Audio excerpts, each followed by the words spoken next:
Penyebab dari diagnosa tersebut adalah seorang wanita dibawa ke UGD dalam keadaan tidak sadar sejak 3 jam yang lalu. Sebelumnya pasien mengeluh demam tinggi dan menggigil. Pasien sebelumnya baru datang dari Papua. Pemeriksaan fisik didapatkan GCS-nya 221, tensinya 100/70, nadinya 90, suhunya 40, RRP 21.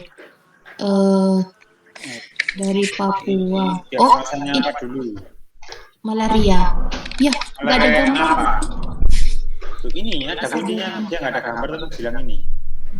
Oh, iya ya tahu. Ini Apa berarti? apa namanya? Malaria Malaria berat. apa? Krisis. Malaria cerebral ya. Malaria cerebral khas. Dia ada penurunan kesadaran, tidak sadar. Kira-kira malaria cerebral ini penyebabnya apa? Ini yang A. Kalau ya falciparum ya khas. Apa? Yo, sini tahu. Kemana?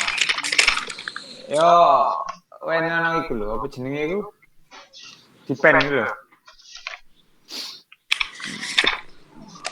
Sorry, rewangku dintip tahun. Licik sih guys ya, bentar ya. Kayak ana dipen, Mbak. Nyeluk nang ngarep. Oke, lanjut ya guys ya. Jadi ini malaria cerebral ya. Malaria cerebral itu penyebabnya khas karena P. falciparum ya. satu itu. Jadi apa markernya kalau dia malaria cerebral? Markernya ya ini ada penurunan kesadaran. Jadi tidak harus ada gambarnya. Ini keadaan tidak sadar arah malaria cerebral. Malaria cerebral penyebabnya apa? P. falciparum ya. Dapat ya kira-kira poinnya ini ya. Malaria cerebral. Kok itu ada ininya maliknya gitu? Apa enggak? Yang maksudnya yang Vivac, yang Oval. Iya memang ada namanya kan, P-Vivac itu. Jadi semua kan menyebabkan malaria, tapi malaria itu punya nama sendiri-sendiri menurut kausatifnya. Kalau P-Vivac itu menyebabkan malaria tersiana, P-oval malaria benigna, P-malaria malaria quartana. Kalau tersiana ya P-Vivac sama ini ya. Loh, di injennya belum dapat kalian ini, Rek. Aku ngefalin gambar doang. Udah gitu loh. Pasti dikasih. Soalnya memang biasanya keluar itu nomenklatur dari malarianya. Jadi misalkan pernomenklaturnya, penamaannya malaria itu bergantung dari penyebabnya. Misalnya benigna oval, kalau tersiana vivac, malaria quartana, malaria tersiana P-vivac, malaria cerebral falciparum atau malaria maligna ya. Ini. Yang mana ini ya? Yuk, sekarang nopi cuy, hajar nopi cuy. Sing mari ganti DP. Anjir, ini bedaan Pak. Oh, ketemu. Wih. Putus kayak iki. Seorang wanita usia 34 tahun. Usia 34 tahun datang ke poli dengan keluhan matanya terasa kering sejak 1 bulan yang lalu. Selain itu pasien merasa mulutnya kering. Pada pemeriksaan fisik didapatkan tensi 120/80, nadi 80 kali per menit, RR 18 kali per menit, suhunya 36,6. Tes shimmer didapatkan hasil 3 mm. Dokter kemudian melakukan tes antibodi untuk mendapatkan dan didapatkan SSA dan SSB positif, diagnosa yang tepat.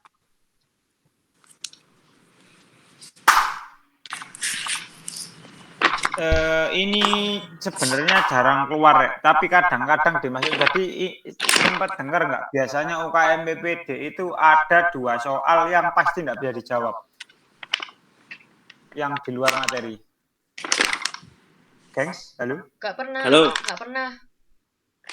Jadi biasanya itu ada waktu UKM PPD nanti dari 150 soal itu ada 2 sampai 5 soal itu yang di luar kompetensi kita, yang pasti gak dijawab. Nah, salah satunya ya ini. Ini itu khas ya, apalin ya. Ada SSA sama SSB, itu markernya Sjögren syndrome. Sjogren. Ya, Sjogren syndrome. Jadi SSA, gampangannya gini, ini kan SS. SS itu singkatannya Sjogren syndrome, gitu aja. Jadi kalian nemu dua-duanya positif ya kan ya, atau salah satunya positif, bisa SSA atau SSB pokoknya ada tulisan SS yang positif, cari O yang karena dia SS, berarti cari O yang Sjogren syndrome atau sindrom Sjogren. Ya, SS kan kalau disingkat Sjogren syndrome ini. Gitu. Oke? Oh iya. Jadi ini adalah marker auto antibodinya. SSA, SSB ini marker auto antibody Sjogren syndrome. Sjogren syndrome itu kan autoimun. Jadi dia itu nyerang ke eksokrin dia itu. Kelenjarnya yang diserang. Otomatis dia nggak bisa bikin auto antibodinya, kan eksokrin namanya auto antibody tuh begini. Jadi dia nggak bisa bikin auto antibody. Tuh, itu Sjogren syndrome ya. Oke, aman ya? Aman. Tenang, ini nggak selalu keluar kok. Cuma kalau ada yang 2 di antara 5 soal dari 150 soal itu ono sing sulit. Lah salah satunya ini biasanya keluar di kategori 2 sampai 5 soal yang nggak bisa dijawab itu. Sjogren syndrome. Nah, ini markernya ya, auto antibody. Ada SSB. Oke, Mas Jun.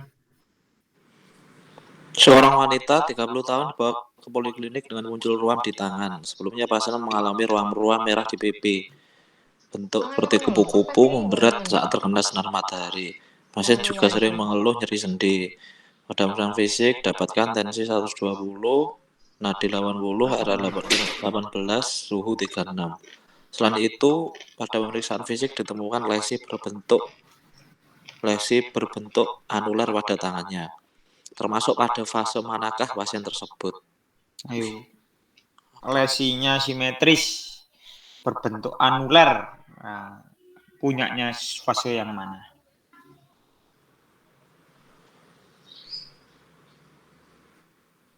Berbentuk lesi. A. Yakin? Yang A.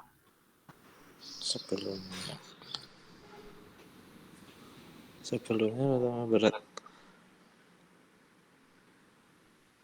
Sudah ya. Ada butterfly lo ya.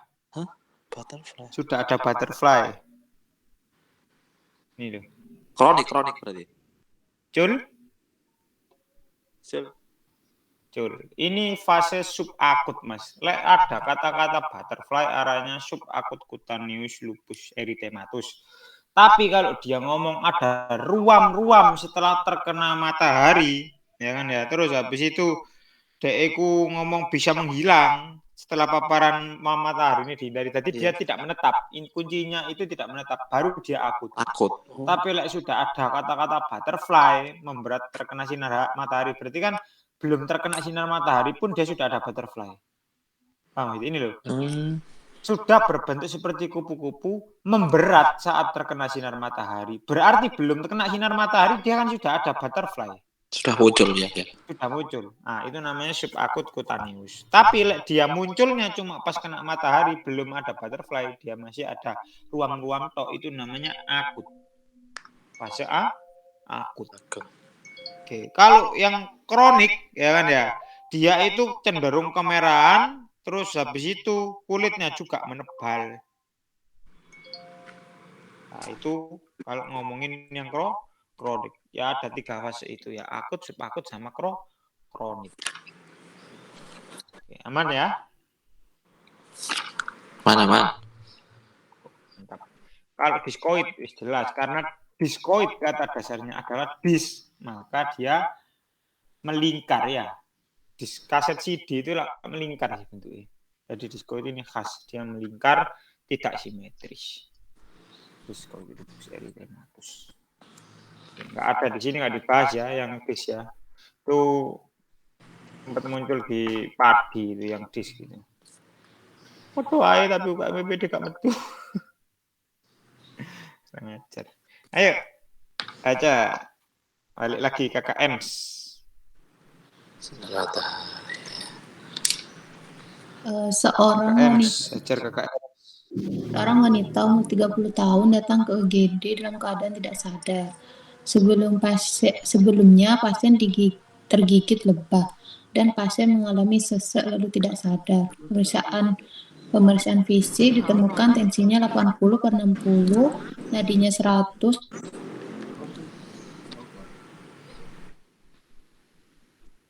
Muka apa aja? Bayu.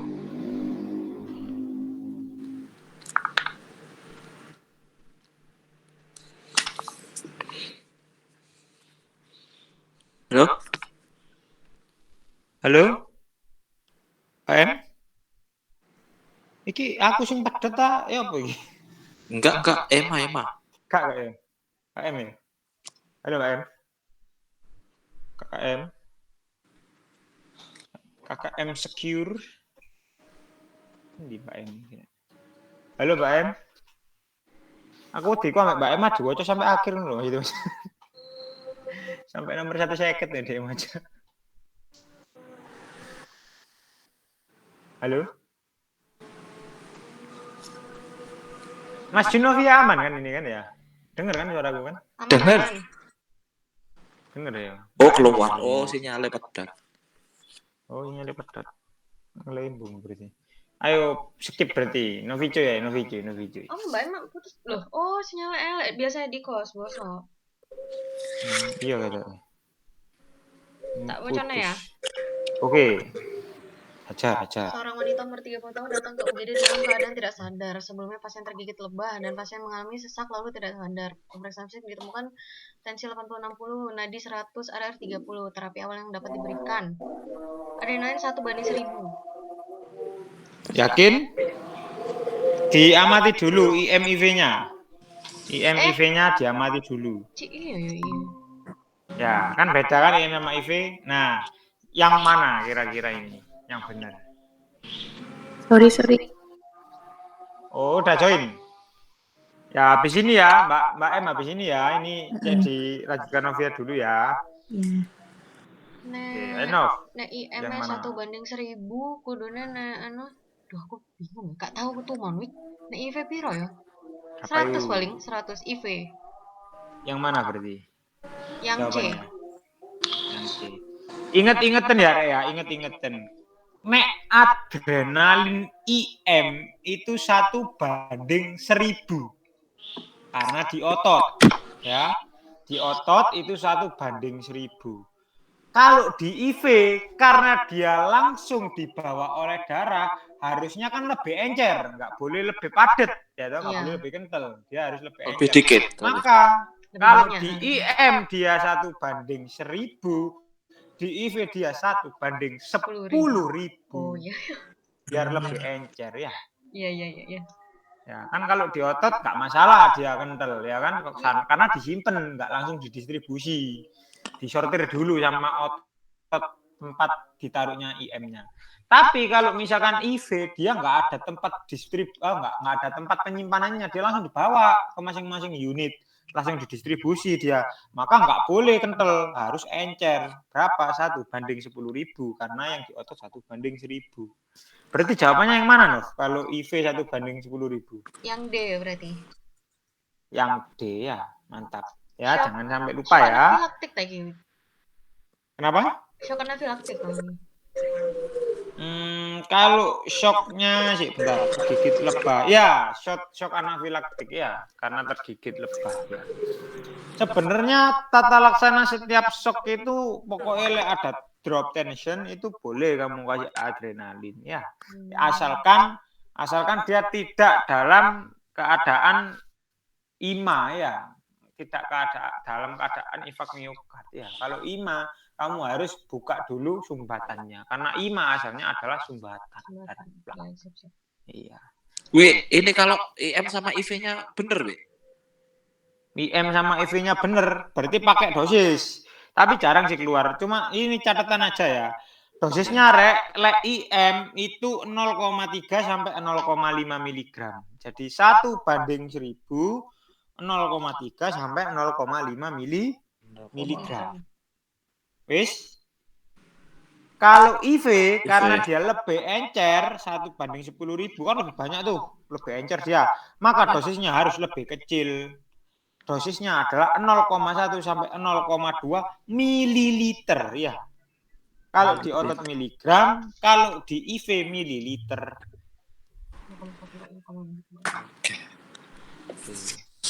Sudah dicatat? Oke, ini dia. Yuk, pop quiz tadi sih jawab Nopicu ya. Yo. Oke, kalau dosis IM tadi berapa, Nop? 1/1000. Oke, kalau dosis IV? 1/10.000. Oke, Mas Jun, kalau untuk dosisnya, kalau IV dulu, IV 0,1 sampai 0,2 mililiter. Oke, kalau IM? 0,3 sampai 0,5 miligram. Oke, mantap. Very good. Apa? Mantap. Ayo.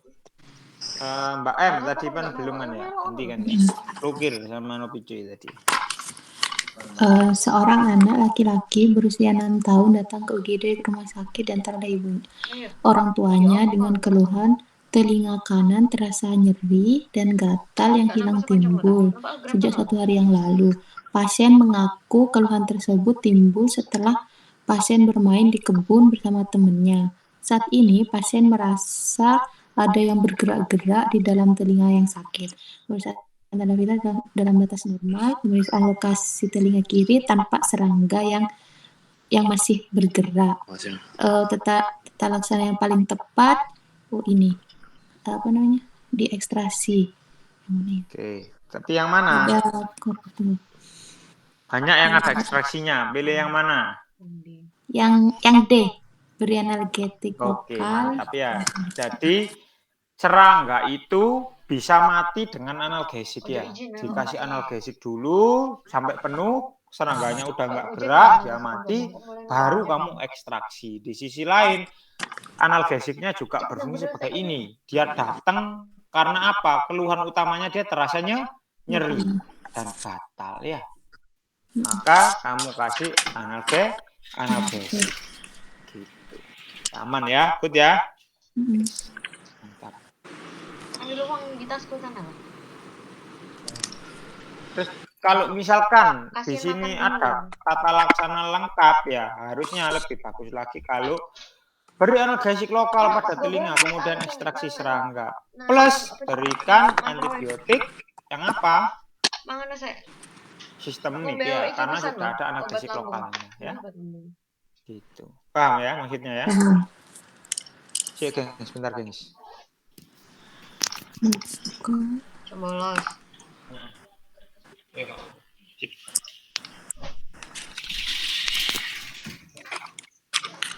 Oke, lanjut ya.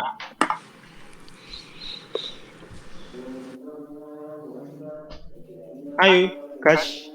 Seorang anak perempuan berusia 10 tahun datang ke puskesmas dengan keluhan nyeri di belakang telinga kanan. Keluhan disertai keluar cairan pada telinga kanan sejak 1 bulan dan adanya penurunan pendengaran. Sebelumnya pasien menderita batuk pilek. Pasien didapatkan demam, pembengkakan retroauricula kanan, pemeriksaan otoskopi didapatkan perforasi membran timpani kanan, serta terdapat sekret kental berwarna kekuningan dengan bau yang tidak sedap. Tes pendengaran didapatkan kesan tuli konduksi. Tak kasih kunci ya. Dia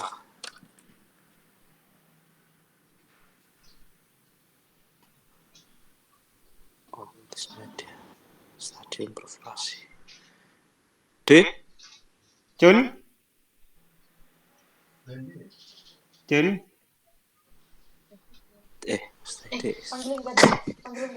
Tak kasih kunci lu udah ya. Tak kasih kunci. Di mana ya? Itu yang tak blok. Keluhan nyeri di belakang telinga kanan. Nah, kira-kira nek di belakang yang kena mana kira-kira? Di belakang telinga lo ya, bukan di telinganya lo ya. Di belakang. Oh, mastoiditis. Yo, ini jawab Pak. Kalau kalian baca nggak teliti ya. Kalian nggak baca di belakang telinga. Kalian mikirnya mesti stadium perforasi.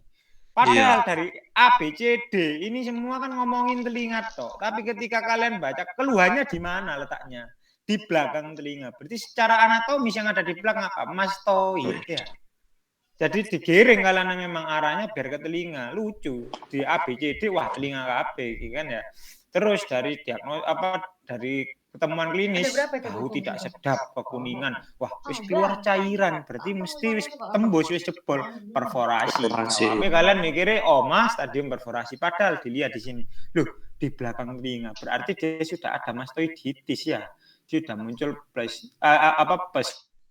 kalau lebih lengkap lagi abses mastoid sebenarnya. Cuma di sini nggak diterangkan fluktuatif ya. Jadi arahnya kalau kalian baca di awal keluhan nyeri di belakang telinga. Wah, langsung. Sebenarnya nggak ada baca ini kalian lihat ABCDE yang satu-satunya yang non telinga yang di belakang telinga. Ya ini tok mastoiditis ya. Karena bukan di telinga keluhannya, di belakang telinga. Itu. Gak apa-apa ini trikinya kayak gitu ya. Nanti kalian lama-lama bisa apa lu yang kadek mau lu di belakang telinga dulu ABCD. Oh gitu sing gak bahas telinga mek gitu. Lah ini ABCD bahas telinga. Berarti kan nggak mungkin jadi jawaban. Oh. Paham ya maksudnya ya. Jadi lain kali lihatin dulu anatomisnya ya, letaknya di mana. Nanti kalian bisa tahu nanti kan mastoiditis ini. BFDI berapa ya? Nanti lah ada lagi soal yang mirip kayak gini. Coba telinganya UKM BPD itu sering kali gampang. Secara teori gampang, gak sing ribet, nggak ada kayak hertz-hertzan gitu. Tapi yang jebaknya kayak gitu tadi. Digiring kalian, giring opini lah. Giring opini arahnya ke efusi, arahnya ke perforasi. Padahal ujung-ujungnya lihat keterangannya di belakang telinga. Kayak gitu-gitu itu. Mungkin nek Mas Jun sempat karena wis pernah ngerasa ya waktu jadi mungkin paham model-modelnya mungkin wis luwe apa relate lah karena pernah menghadapi langsung kan. Rasanya kayak gitu. Oke, sekarang Nopi cuy. Seorang perempuan usia 45 tahun datang ke puskesmas dengan keluhan pusing sejak 3 hari. Pusing dirasakan berputar, disertai mual muntah, terkadang sampai keluar keringat dingin saat serangan. Pasien merasa lebih enak bila pasien menutup mata. Selain itu pasien mengeluhkan adanya gangguan pendengaran dan sering mendenging pada telinga kanannya. Keluhan seperti ini sudah sering dirasakan tetapi hilang timbul. Serangan bisa 30 menit sampai dengan 1 jam. Pemeriksaan fisik ditemukan nistagmus horizontal dan pemeriksaan neurologis dalam batas normal. Ini berarti yang BPPV? Bentar tak blok iki gak di blok lho. Ya apa cara ngeblok dulu rek? Tuh. Kan wis lihat toh. Yang berdenging ini loh. Gaduh-gaduh nih. Celukan tok men gawe lho. Mana? Yang ada berdengingnya dari ABCDE yang mana kira-kira? Pusing berputar berdenging ini tak kasih tahu ya nama lainnya. Nah, nama lainnya berdenging itu tinnitus. Ada tinnitus, ada vertigo ya. Punyanya khas pada menirdisis ya. Menirdisis. Nah, menirdisis. Ada vertigo, ada tinnitus. Tapi nek vertigo tok tanpa tinnitus arahnya kemana no? BPPV. BPPV. Tapi nek sudah ada vertigo, ketambahan ada tinnitus, arahnya ke menirdisis. Begitu. Oke, aman ya? Oke, khas. Pokoknya kalian cari ketemu tinnitus, ada pusing berputar, kepu enak ngonane menirdisis. Ya. Terapinya nih dikasih simptomatis sedatif seperti anti muntah. Contohnya anti muntah apa? Ondan misalkan. Terus habis itu dimenhidrinat yang sering dipakai vertigo itu betaistin sama dimenhidrinat. Dia bikin ngantuk, terus dia bikin anti muntah. Sebenarnya konsepnya menirdisis ini kayak itu, kayak motion sickness. Kayak kita jalan apa namanya? Di pegunungan kadang-kadang merasa budek ya. Jadi khasnya kan tuli, tinnitus, vertigo ya. TTV itu khasnya menirdisis. Tuli, tinnitus, vertigo, triasnya. Dicatat ya itu ya. Tuli, tinnitus, vertigo. Itu khasnya menirdisis, disingkat jadi TTV. Aman ya?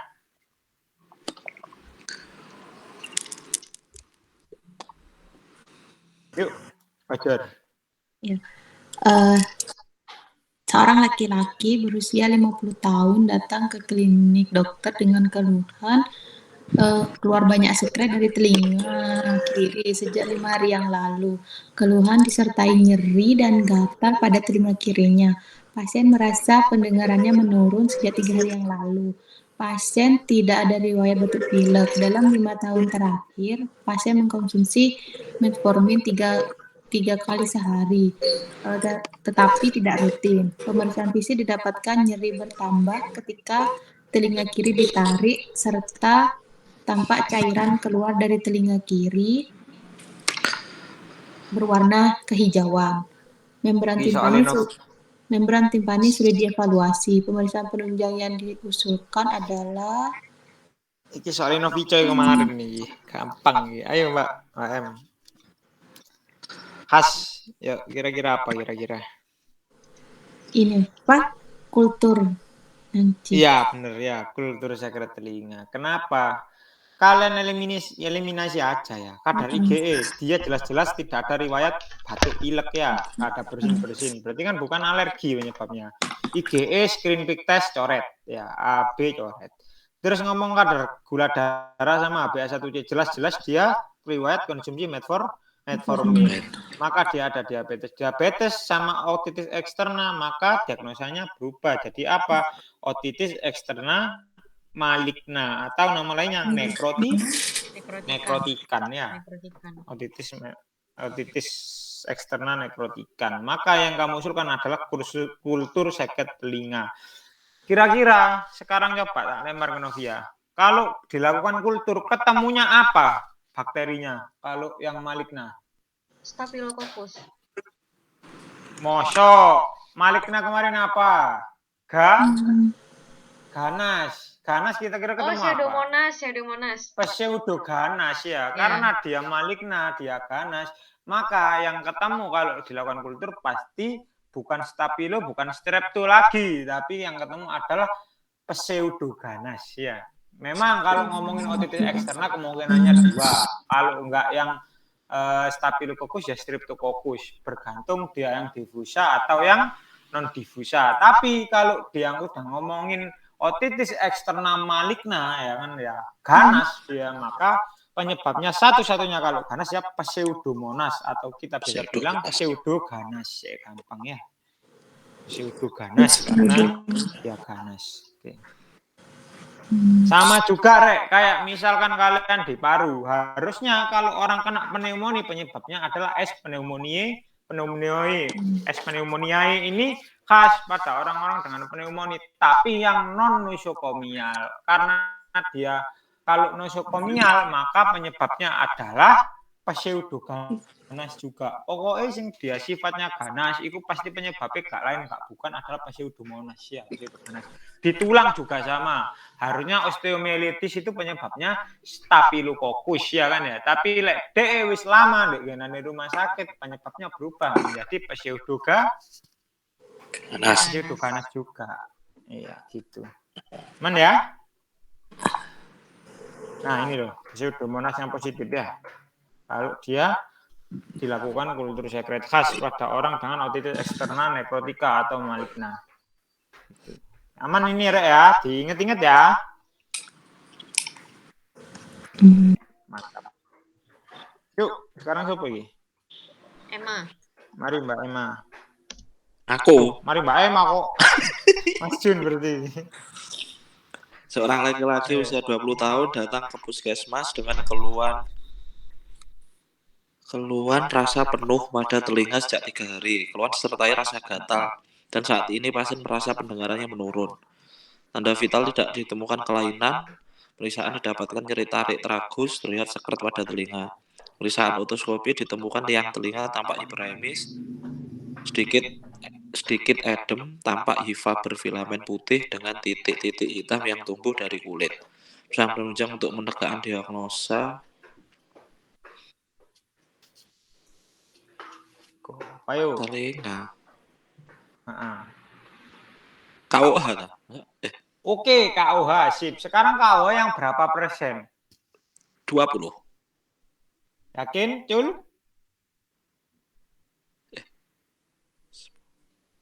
Cuk, Cul. 10. Sekarang tak kasih logiknya dulu ya. Gini, logikanya gini. Kalian masih ingat nggak yang waktu kita di kulit kalau ada jamur di kuku onychomycosis pakai KUH-nya yang berapa persen? 20. 20%, oke. Kulit. Kalau di kuku pakainya kan yang 20%. Kenapa? Karena tebal. Penyerapannya susah kalau di kuku ya. Maka kalau di mukosa yang dia cenderung lebih tipis ya kan, mukosa kan lebih tipis tuh. Maka pakainya pastinya pakai persentase yang lebih kecil. Wong di kuku aja yang susah 20%. Otomatis kalau di mukosa pakainya yang 10%. Patokannya gitu ya.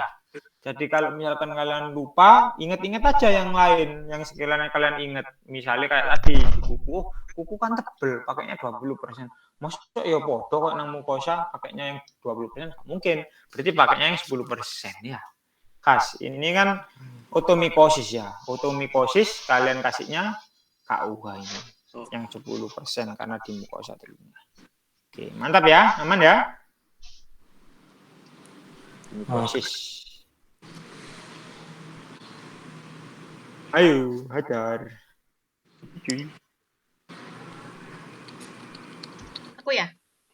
Yoi. Seorang laki-laki berusia 30 tahun datang ke tempat praktek dokter dengan keluhan penurunan pendengaran sejak 5 bulan yang lalu. Keluhan ini dirasakan pada kedua telinga, tetapi telinga kanan terasa lebih berat. Keluhan berupa telinga berdenging dan pusing. Bila di keramaian, pasien cenderung bicara pelan-pelan dan merasa pendengaran membaik. Pada pemeriksaan fisik otoskopi tidak didapatkan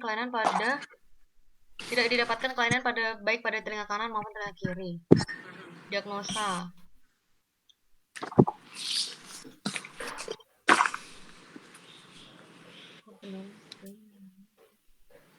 Timpanosklerosis, Wik. Yang mana? Timpanosklerosis. Nek misalnya otosklerosis. Timpanosklerosis. Ya, yakin? Tapi makin lama makin berat ya? Makin lama makin berat. Otosklerosis. Kalau di keramaian justru dia membaik. Yang mana kira-kira? Kalau di keramaian justru dia membaik.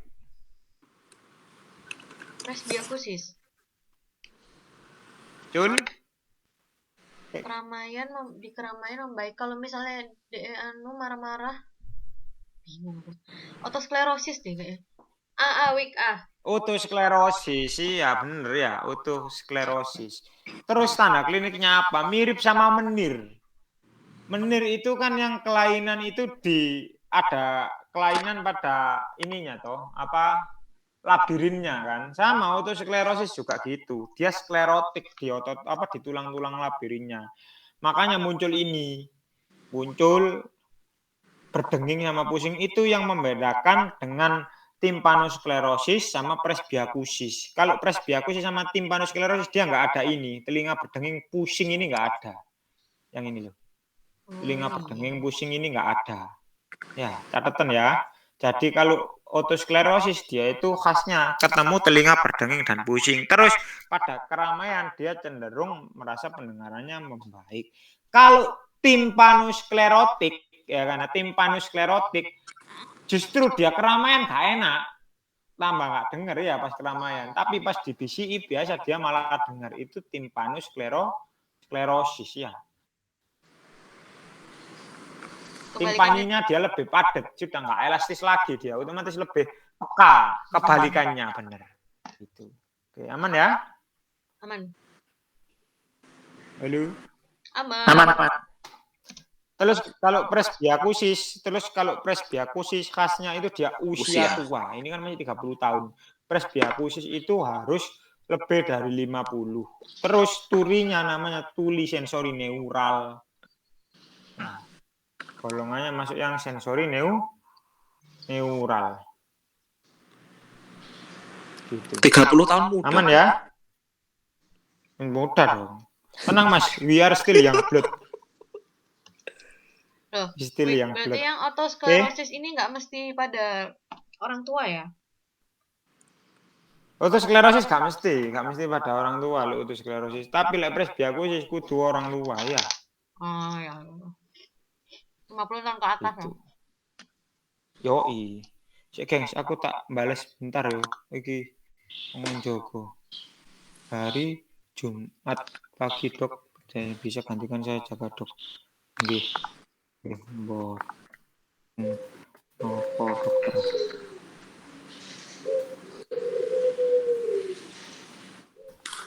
Saiki hari apa sih? Rabu kan ya? Rabu. Apa Kamis? Rabu. Rabu kan? Ya Oh, tanggal.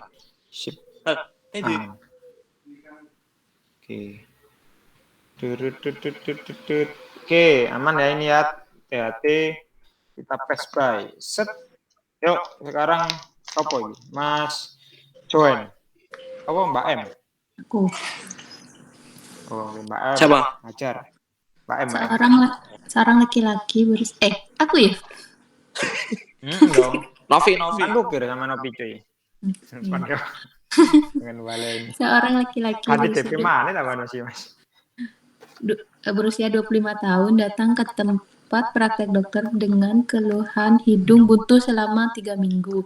Pada anamnesa didapatkan data bahwa pasien sering pilek dan rutin menggunakan obat tetes hidung untuk meredakan keluhannya dalam 1 bulan terakhir. Awalnya keluhan membaik ketika pasien rutin menggunakan obat tersebut, tetapi sekarang tidak ada perbaikan. Pemeriksaan tanpa kongka hipertrofi dan sekret yang menutupi ronggi hidung. Diagnosa yang tepat pada pasien ini yang medikamentasa. Yo iya dari penggunaan obat terus menerus ya. Maka dikasih dia rinitis medikamentosa. Ini khas ya. Jadi bahas kali yang ini medikamentosa ini. Terlalu easy peasy. Ayo, iki baru kakak Jun, hajar. Laki-laki usia 40 tahun datang poliklinik rumah sakit dengan keluhan ingus bau busuk. Keluhan serta sakit kepala berat saat sujud, demam, pipi terasa bengkak. Hasil terdapat riwayat gigi berlubang. Periksaan penunjang yang dapat dilakukan. Yo, soal template iki mesti metu nanti hati. Foto. Diagnosanya apa sih? Apa ini? Ya. Sakit kepala saat sujud, demam, pipi terasa bengkak. Penyakit sing khas nang irung. Lah, Di poli banyak. Sinusitis. Sinusitis ini ya, khas ya. Kalau sinusitis berarti fotonya apa? Nggak pernah berubah dari zaman ke zaman. Ayo. Foto. Apa Mas Jun? Masa CT scan? Duh. Foto CT scan. Foto panoramik. Cul. Waters. Cul. Ya, waters ya. Jadi foto yang dipakai itu foto waters ya, khas pada orang dengan sinusitis. Gini gampangannya Mas Jun. Sinusitis itulah isinya air sih. Makanya kita lakukan transiluminasi atau buat lihat ada enggaknya air. Kan biasanya di center hidungnya kan, pipinya di center, frontalnya di center, dipakai cahaya, lihat ada tidaknya air. Kalau isinya air berarti fotonya foto Waters. Foto air ya, waters lah air sih, Rek. Ya, gitu ya. Jadi kalau kita cari air berarti fotonya yang dicari di foto waters ya, foto air karena sinusitis itu isinya air gitu. Lek foto panoramik biasanya dibuat apa Rek? Buat gigi gingsul itu loh. Gigi buat lihat gigi ya. Gigi gingsul. Nih ya impaksi itu kan panoramik nanti satunya. Itu urusannya untu. Nek waters urusannya sinusitis, ronsen kepala urusannya cancer, abses cerebri, nah itu ronsen kepala. Iya, CT scan itu urusannya CVA. Kayak gitu. Jadi lihat aja Mas, pokoknya enggak usah bingung. Lihat di sini ketemu, wah, sinusitis ini apa banyu? Banyu berarti cari foto yang buat air ya. Foto waters. Aman ya? Aman. Oke. Rhinosinusitis. Oke. Lanjut lagi. Eike. Yoi. Ya. Iki. Seorang perempuan usia 50 tahun datang ke puskesmas dengan keluhan penurunan pendengaran. Tidak ada demam dan tidak terdapat cairan yang keluar dari telinga. Tes Weber didapatkan hasil lateralisasi ke kanan, tes Rina negatif positif, swabahnya memanjang. Diagnosa yang sesuai untuk kasus di atas. Tuli konduksi. Mana ini, Wak? Yang C, tuli konduksi kanan. Cul? Ini kan lateralisasi ke kanan. Iki Rina Yakin ya? positif negatif di kanan toh iki. Negatif Rinane. positif. Yang negatif di kanan betul. Ya. Kalau Swabah di kiri memanjang berarti nanti di ki pasien di swabah. kanan.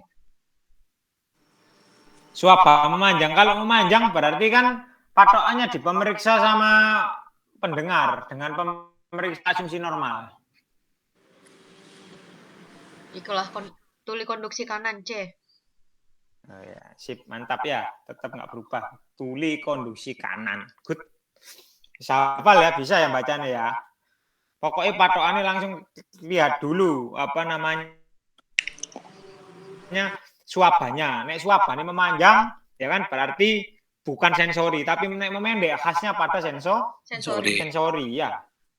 Wis pokoknya nek memanjang wis arahnya ke konduksi. Tinggal lihat konduksinya yang mana, kanan atau kiri. Dilihat rinenya sekarang. Rinenya mana yang negatif. Yang negatif yang kanan. Berarti tuli konduksinya di mana? Ya di kanan ya. Gitu. Aman ya ini ya? Man. Cara bacanya pokoknya patokannya jangan lihat dulu ke biasanya kan Weber, Rina sama swabah ya kan ya. Kalian Weber ini paling akhir lihat dari swabah dulu. Lek memanjang berarti konduksi, lek memendek berarti sensori. Terus habis itu nonton kanan kiri nih lihat aja rinenya. Rinenya yang mana yang negatif. Nek kanan berarti misalkan hasilnya memanjang berarti kan rina yang kanan. Berarti memanjang kanan. Tapi nek misalnya rina kiri berarti memanjang kiri ya. Kalau ini soalnya swabah memendek, berarti ya sensori foto mas, kanan. dicek mana, kok kelainan ini, rina ini kanan, ya berarti sensori neural kanan. Tapi nek misalnya negatif kiri, berarti sensori neural kiri. Gitu aja. Intinya tes rina ini nentokno kelainannya di mana letaknya. Tapi nek swabah nentokno mana konduksi, mana sensori, wis gitu. Aman ya ini ya? Wis dapat maksudnya ya? Aman. Oke. Nih. Kak Kanggo, wis paling enak kok ngono mau ya. Paling gampang kayak ini kan Kak mumet kalian nanti harus ngapalin 3 ya kan. Lihatin yang swabah sama rinanya aja ya. Nah, kalau kan memendek pasti sensori neural ya kalau memendek. Yuk.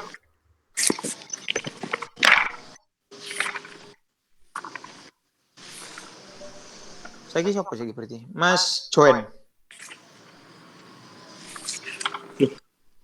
Aku.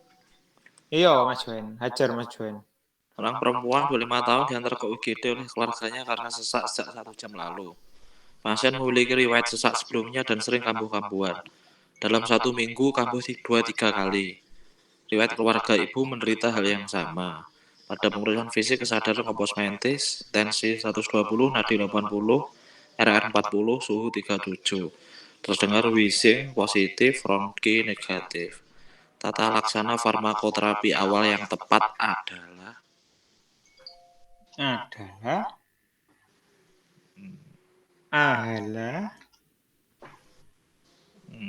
farmakoterapi awal loh ya. Awal. Iya. Oksigen. Yakin?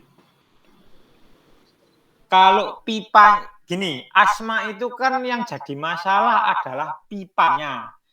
Kalau pipanya sempit, kamu tetap kasih oksigen, tetap sempit enggak? Tetap. Berarti kan tidak memecahkan masalah. Kasih apa? Berarti bude. Farmakoterapi loh ya, farmakoterapi. Bude Bukan tata laksana awal. Kasihnya kalau budesonid itu jatuhnya itu di anti-inflamatori, di steroidnya.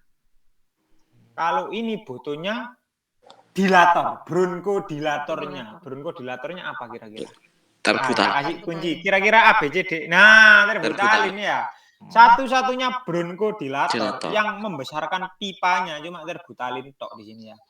Jawabanmu Mas, oksigen itu benar kalau di sini ditanya bukan farmakoterapi tapi tata laksana awal. Nek tata laksana farmakoterapi awal jawabannya berarti yang obat.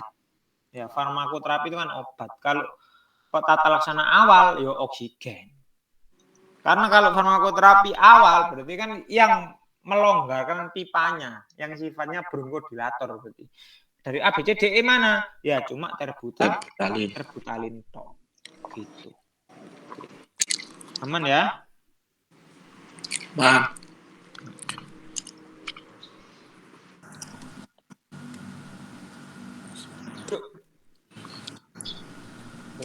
Aku.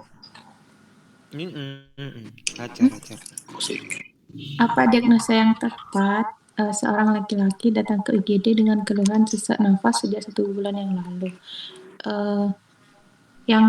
Yang keras makin memberat.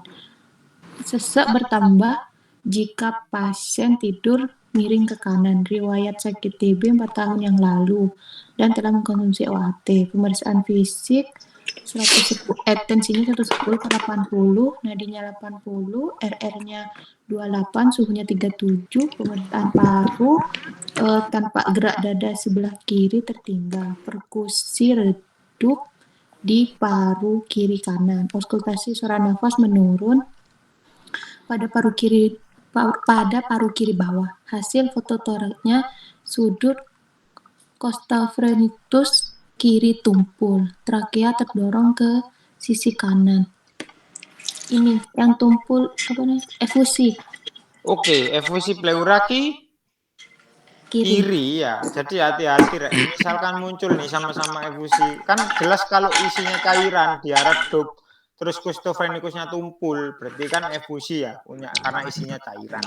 Sekarang kita harus tahu menentukan arahnya, dia efusi pleura kanan atau kiri ya kan. Khawatirnya nanti muncul dua-duanya, ada efusi pleura nih sudah tahu, tapi ada kanan kiri. Kita lihat dulu. Kalau sesaknya bertambah, pasien tidur miring ke kanan, berarti kan sebelumnya tidak sesak yang kanan. Berarti kanannya kan tidak ada masalah. Otomatis efusi pelurnya di mana? Ada di kiri ya. Terus khas di pemeriksaan, dia ngomongnya apa? Yang tertinggal yang kiri. Perkusinya redup di paru kiri. Auskultasi menurun pada paru kiri. Berarti Rek, kalau ketemu lagi soal kayak gini, kalian langsung pukul arahnya yang kiri ya. Tinggal lihat.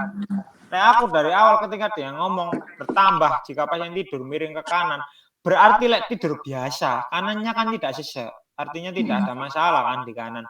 Waktu ada perubahan posisi ke kanan, miringnya ke kanan, berarti kan yang kiri berubah posisi toh. Otomatis kendalanya adalah di paru kirinya ya. Paham maksudnya? Oke. Berarti tidur ke sisi yang sehat gitu ya? Tidur ke sisi yang sehat. Mantap. Sekarang sob Mas Joy. Apa nopi Joy? Aku. Oke. Oke. Orang laki-laki usia 40 tahun datang ke UGD karena sesak nafas disertai nyeri dada seperti ditusuk pisau. Mendadak sekitar 30 menit yang lalu. Pasien juga mengeluh nyeri pada kaki kanan disertai bengkak. Pada pemeriksaan fisik, tensi 1280, nadi 82, RR 26, suhu 37. Human sign positif, pada EKG tampak gambaran S1 Q3, T3. Oke. Pada diagnosa yang tepat. Human sign kok. Oke, khas human sign itu nanti ingat-ingat. ACS nggak sih? Oke, Cul. Jadi gini Nov, ada human sign, langsung pukulan emboli paru. Kalian gak usah mikir EKG, gak usah mikir opo, khas emboli paru. Ditunjang apa? Klinisnya, dia benar nyeri, tapi kelihatan pada kaki kanan disertai bengkak. Ya, berarti kan ada emboli, jebolnya sampai ke paru. Begitu ceritanya embolinya. Khas ya. Homansan ini positif, khasnya emboli paru. Padahal dari atas bener arahnya ke ACS ya. Nyeri seperti ditusuk-tusuk. Nyeri dada. Bisa malah kalau ngomong ditusuk pisau itu kayak friction rub-nya pada perikarditis ya. Perikarditis. Pokoknya wis ada Homansan, pikiran emboli paru ini itu khas ya. Homansan ini khasnya emboli paru. Catatan ya. Nah, nih. Emboli. Ya. Homansan iku wis gak ono maneh, wis pokoke ono Homansan emboli paru. Oke. EKG gak kanggo, wis pokoke iso jawab ono Homansan kepok emboli paru. Gitu. Gak mikir ribet-ribet. Nyari dadanya mau gak spesifik ya, mau kanan kiri ngono iki. Kak, mek dhek ngomong ditusuk-tusuk pisau ya. Itu pun aja kalaupun di kiri, no, kalaupun di kiri ada Homansan tetap emboli paru. Tetap emboli paru. Percaya mbak aku kok soalnya nek UKM BPD ojo resiko. Jadi walaupun ya apa kalian mikirin neko-neko wis pokoknya ono marker positif suatu penyakit, jawaban penyakit itu. Kayak ini contohnya, kayak sebelumnya kan sering kan kita nemu soal-soal yang arahnya kemana, telinga tadi wis contohnya. Ya. Arahnya ke klinisnya ke apa namanya otitis media perforasi misalkan. Kan sudah muncul cairan ya berwarna hijau. Tapi secara anatomis letaknya jelas, dia nggak ngomong di telinga, tapi di belakang telinga. Pasti duduk telinga berarti, duduk otitis media, duduk otitis eksternal. Pasti mastoiditis. Sama kayak ini, arahnya ke nyeri dada, ke jantung, ACS, terus habis itu perikarditis. Tapi dia ngomongin Homansan-nya positif, wis nggak lain nggak bukan, wis langsung pukulan emboli paru. Pasti. Gitu. Kan ya? Man. Oke.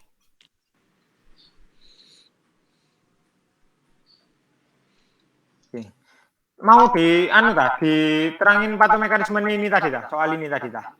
Ada alurnya sih. Jadi gini rek ceritanya rek.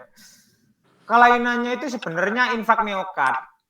Tapi awalnya ceritanya gini, pasien ini punya deep vein thrombosis. Kaki bengkak ini kan punyanya deep vein thrombosis sebenarnya. Deep vein thrombosis itu kan dia ada plak di genani kakine sehingga dia nyumbat veinnya trombus, ya kan ya trombosis, mati kakinya, muncul bengkak, nyeri dan lain-lain. Suatu saat ya kan ya, plaknya ini lepas, seperti yang pernah tak terangkan waktu itu ya, Nov masih ingat ya. Plak ini kalau di selang yang sama masih nggak nyumbat, tapi suatu saat ketika dia masuk ke selang yang lebih kecil, dia bakal menyumbat. Setuju? Setuju. Di sini? Setuju. Lah, pada kasusnya si pasien ini, si plak ini nyumbat di parunya, makanya jadi emboli paru. Plaknya yang harusnya ditungkai tadi, di vein trombosisnya tadi, dia lepas, nyumbatnya ke paru, maka terjadilah emboli paru. Ceritanya gitu. Secara singkat, pokoknya ketemu Homansan, tak ulangi lagi, ketemu Homansan, langsung pukul emboli paru. Gitu. Jadi makanya di pembahasan dia ngomongin DVT ini. Ingat karena dia D, pemeriksaannya apa? D-dimer ya. Di ventriculitis pemeriksaannya juga D-dimer. Jadi waktu itu. Homansan. Ya. Oke. Lanjut apa ya? Jun. Novi. Ganti DP mana lagi Mas namanya? Seorang perempuan 60 tahun datang klinik dan keluhan batuk berdarah sejak 3 bulan lalu. Pasien mengeluh BP menurun dan nafsu makan berkurang. Riwayat operasi pengangkatan payudara 10 tahun, sputum BTA negatif. Meriksa radiologi tampak gambaran nodul berbentuk coin lesion pada basis paru. Apa diagnosa yang paling tepat? Coin lesion. Wis gak usah mikir ini wis Mas Jun. Ini nanti buat apalan ya kan belum tahu nih. Dari yang tahu dulu, dari yang ilmu yang tahu dulu. Riwayat apa? Payudara. Kanker kan? Kanker payudara. Kanker. Kira-kira kalau dia pos kanker bisa terjadi apa biasanya? Metastase paru ya. Jadi metastasenya ini ceritanya dia pindah ke basis paru. Makanya munculnya disebut metastase paru ya. Awalnya dari payudara, dia metastase sampai ke paru. Terus disupport lagi, lihat ini. Batuk berdarah sejak 3 bulan. Apa TB ya? Kita mikirnya. Ternyata TB, ditambah lagi mengeluh. BB semakin menurun, nafsu makan berkurang. Lah kok ternyata ada riwayat pengangkatan payudara. Wah, coba itu TB urung wis ngomongin metastase apa? Paru. Paru ya. Itu. Ya, aman ini ya. Lebih khasnya coin lesion itu pada itu tadi apa metastase paru.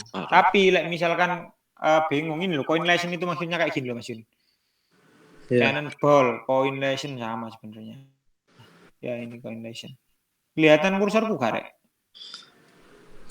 Ini kan kayak koin ini. Ya.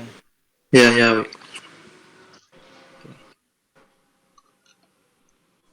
Yuk, hajar.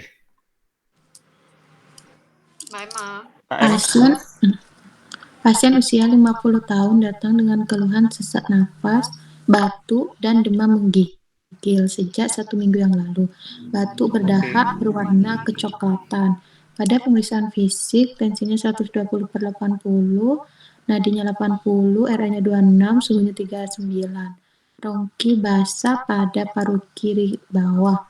Fototorak tanpa perselubungan difus pada paru kiri bawah. Diagnosanya sesak batuk. Oke, ayo. Suhunya berapa? Suhunya Dari 39. suhu kalian tulis. Pneumonia. Yo, pneumonia ya. Gampang ya.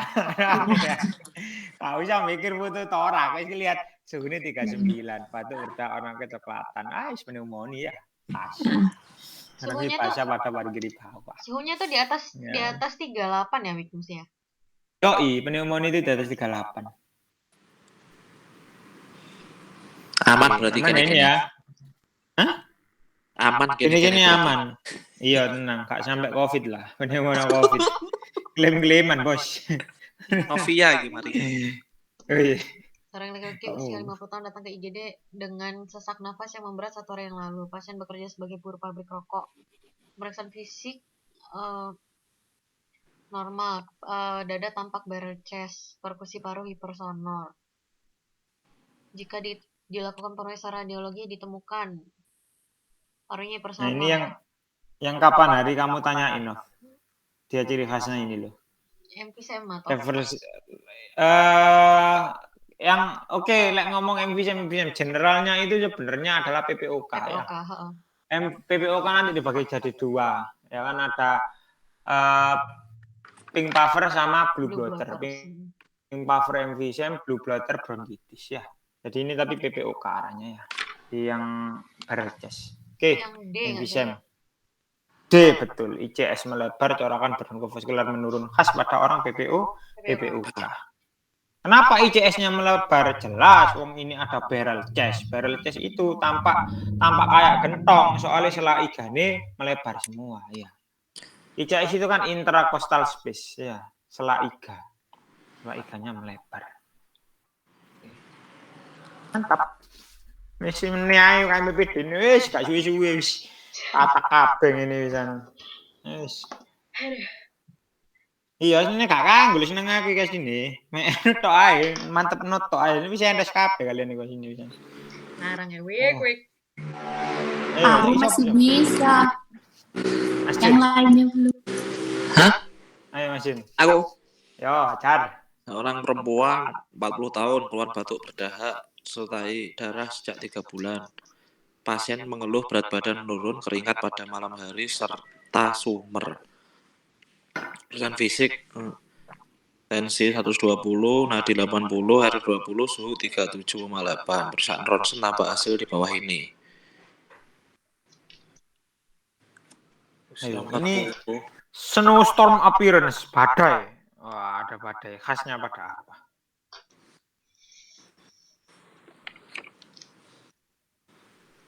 Snowstorm.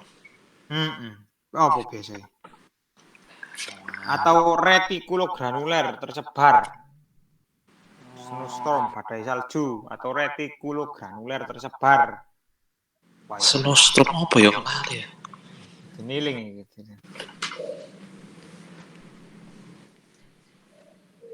Masa Nek kacau miliar? balau biasanya kan baku tembak. Baku tembak biasanya orang-orang Baku tembak. iya, orang-orang militer kan biasanya kan baku tembak kan. Miliar. Iya, berarti TB ini kan TB miliar berarti. Itu ya apalane. Kacau balau medan perang. Wah, medan perang orang-orang militer berarti. Berarti TB-nya TB yang apa? TB yang miliar. Miliar. Itu ya bedakno ya. Man ya. Pokoknya nek ngomong retikulo granuler, badai salju, kacau balau kan ini kan, pote nang dindi kan, wah baku tembak iki. Kacau iki. Wong-wong sing perang biasa ya orang-orang militer. Orang militer TB-nya TB miliar. Miliar. Ya aman ya Mas Juni ini ya. Aman-aman. Ya, oke, jangan dilupakan ya. Ini tampak baca retikulo granuler ya sama kayak sandstone. Oh ini rek, biasanya sering keluar, catatan lupa aku gak bilangnya. Gold standarnya itu kultur Lowenstein-Janssen pada TB paru ya. Lowenstein-Janssen ya. Kulturnya namanya. Itu gold standar loh ya. Jadi bukan BTA, bukan TCM. Kalau gold standar harus kultur. Ingat ya. Gold standar apapun mau ISK mau apa harus kultur. Maka kalau TB paru gold standarnya bukan fototorak, bukan BTA, bukan TCM, tapi kultur Lowenstein-Janssen. Tapi nek ngomong pemeriksaan awal, Wi. Ya, pemeriksaan awal ya BTA, torak, TCM kayak gitu-gitu. Tapi biasanya nggak ditanya. Biasanya muncul itu di anak-anak, rek. Nek di anak-anak kalian lakukan apa? Mantuk. TCM ya. Oh, Anak-anak TCM. TCM kudu mantuk ya? TCM baru habis itu mantu. Mantu itu kalau nggak ada riwayat mantu, tapi ada riwayat misalkan keluarganya kayak misalnya ibu itu batuk menyusui anaknya TCM, tapi nek nggak ada riwayat kamu lakukan mantu. Oh, gitu ya. Lihatan dulu soalnya ada riwayat apa enggak ya. Aman ya? Aman-aman. Oke. Kulturnya tadi apa? Mas apa ini? Mas Jun ya. Mas Jun kulturnya tadi apa Mas Jun? Lawson Jensen. Lord Johnson ya. Lawson Jensen. Ya, oke, mantap. Siapakah sekarang? Emang. Novi. Mbak M. Aduh, apa ini?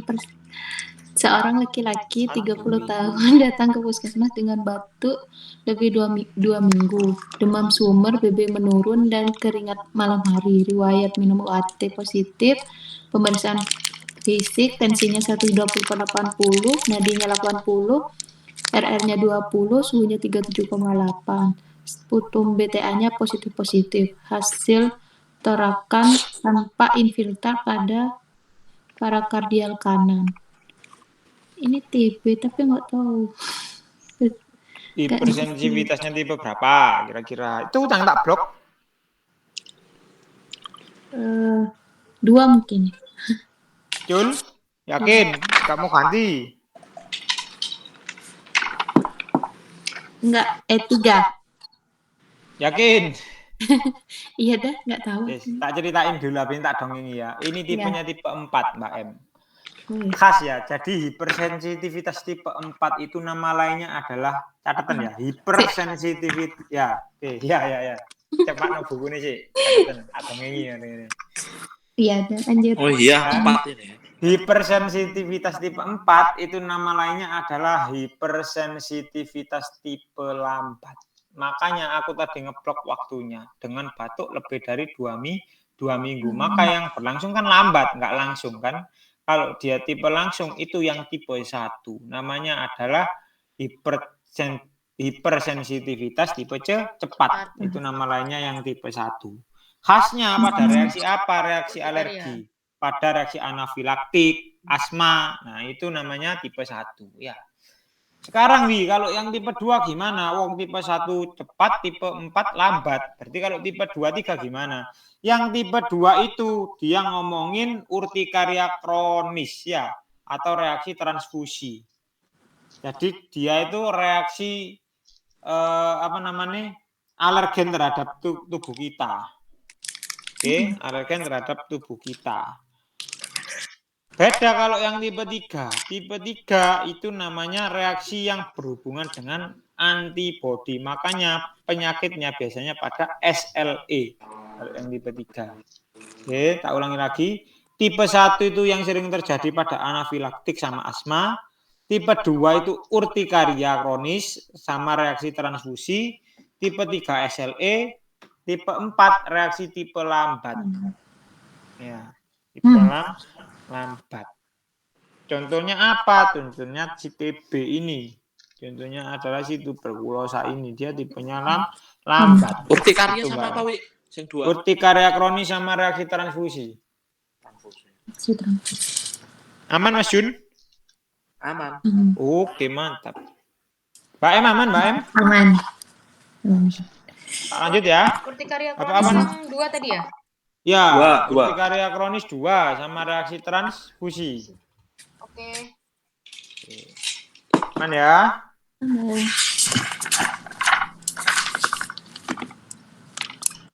Yo.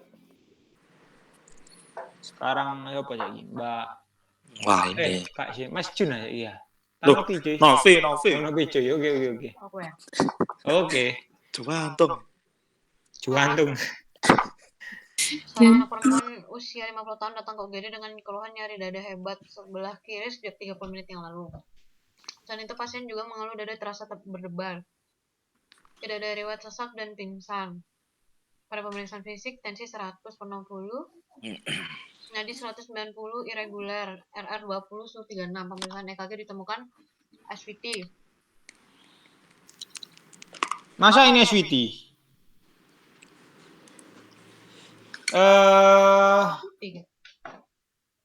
Masa? Oh, loh. Gak. Anu.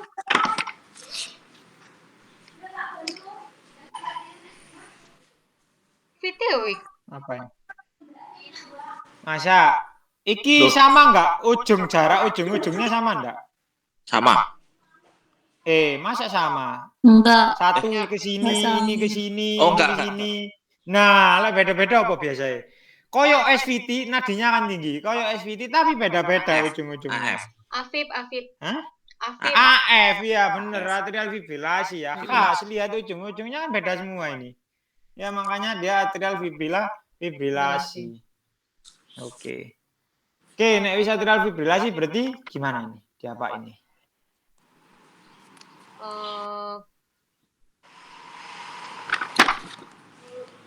Kalau atrial fibrilasi harus diapakan? Di kardioversi. Oke, mantap, kardioversi. Yang berapa jul? Yang 100. 100 jul? 120. Iki AF-nya stabil apa enggak stabil?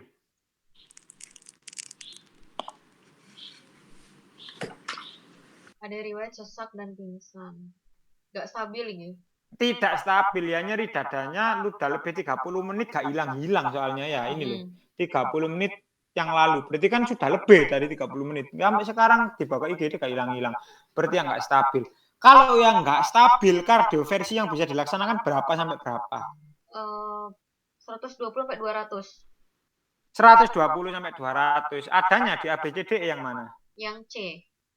Ya, yang C.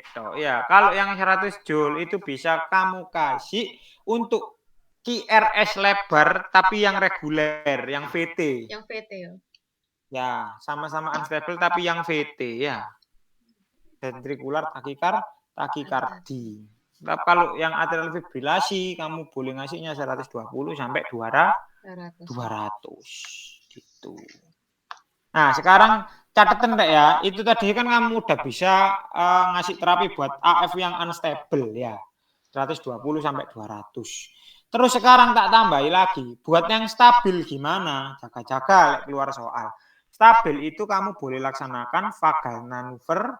Kalau tindakan ya itu vagal manuver. Kalau farmakoterapi itu beta blocker sama kalsium channel blocker. Gitu.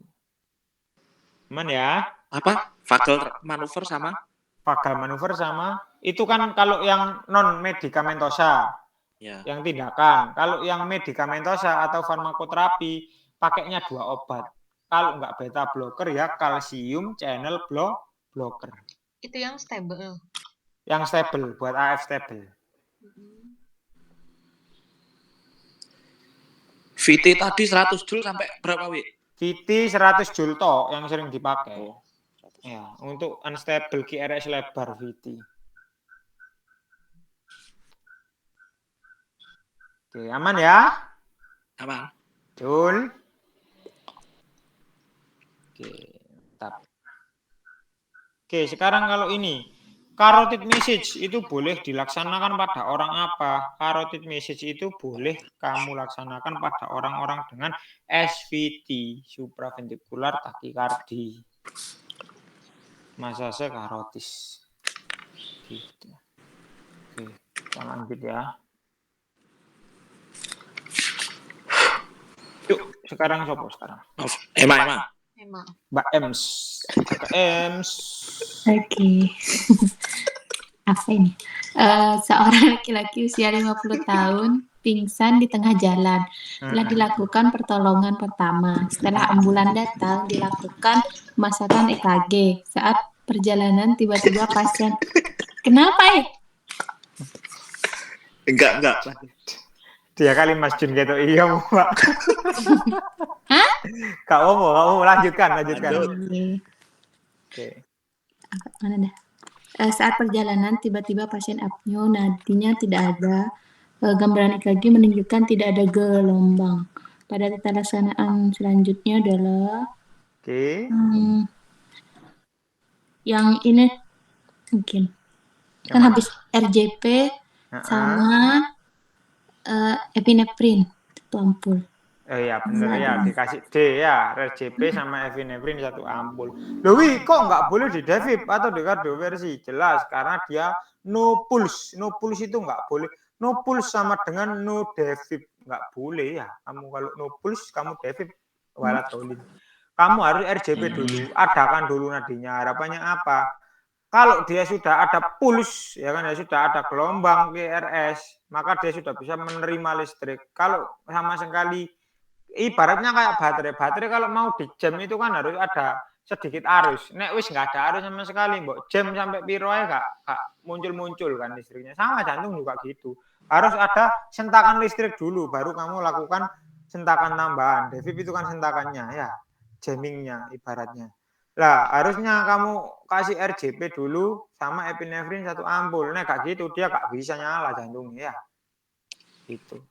Jadi no pulse sama dengan no devip gak boleh kamu laksanakan. Kalau ada pulse kamu devip. Harus kamu lakukan RJP dulu sama epinefrin 1 ampul. Oke, aman ya gengs ya? Aman. Oke, namanya cardiac arrest. Oke, ngomong-ngomong cardiac arrest ya, ada yang tahu nggak kalau cardiac arrest sama henti jantung sama serangan jantung itu beda? Tahu. Jadi bedanya gini, Rek. Nek serangan jantung itu heart attack, kalau henti jantung itu cardiac arrest. Bedanya kalau heart attack, serangan jantung itu khasnya itu adalah IMA, nyeri dada yang bertambah, terus habis itu unstable, tidak membaik dengan istirahat, itu namanya heart attack, serangan jantung ya. Pada basicnya dia adalah IMA, tapi cardiac arrest itu dia no pulse ya, henti jantung, jantungnya sudah nggak kerja sama sekali. Si pasien jelas nggak kerasa nyeri ya, sudah nggak sadar pasiennya, nggak ada keluhan nyeri dan lain-lain. Tiba-tiba nggak sadar, itu khasnya pada cardiac arrest. Jadi bisa bedain ya antara henti jantung sama serangan jantung ya. Itu henti jantung namanya aja henti, jantungnya sudah nggak gerak, maka arrest dia jantungnya. Cardiac arrest. Ya iso iki. Kalian jam berapa rek ngore anu rek? Aman lagi. Tak tutup no yo. Aman. Sampai jam berapa lagi kalian niku nih? Jam 1. Jam 1. Ya wis oke. Kisan rapelan ya. Oke. Aku ya? Aku. Seorang perempuan usia 40 tahun datang ke UGD dengan keluhan tungkai kanan bawah bengkak dan nyeri sejak 1 hari lalu. Pasien tergolong obesitas, pada penurunan fisik tampak tungkai kanan bawah edem, venektasi positif, eritema dan teraba hangat. Humansen positif, apa terapi yang paling tepat?